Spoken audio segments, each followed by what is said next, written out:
ৰাতিপুৱা টোপনিৰ পৰা উঠি চাওঁ একদম পুৰা জুই লাগি গৈছে।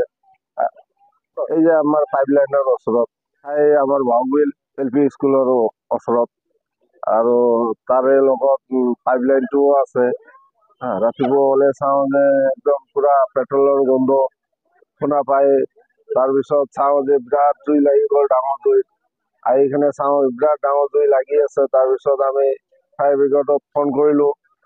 অলৰেডি প্ৰশাসন আহি পালে, আহি মানে তদন্তটো লৈ আছে। জুইটো নিমুবৰ কাৰণে সক্ষম হৈছে আমাৰ ফায়াৰ ব্ৰিগেড আৰু আমাৰ গোসাইগাঁও পুলিচ প্ৰশাসনে আহি কিনে জুইটো নিমুবৰ কাৰণে সক্ষম। ইয়াত বহুত ৰাইজ একগোট হৈছে ইয়াত, এই কাৰণে তাৰমানে ইয়াত পাইপলাইন আছিলে, ইয়াত কেনেবাকৈ জুই লাগি গ'ল, যাৰ কাৰণে ইয়াত মানুহ একগোট হৈছে। এতিয়া অলৰেডি জুই নিবোৱা গাড়ী আহিছে, জুই নিবুৱাই দিছে। কিন্তু এইটো আগুনটো কেনেকৈ লাগিল এইটো মানে কোনেও গম পোৱা নাই। পাইপলাইন আছে তলত, এইটো সকলোৱে জানে।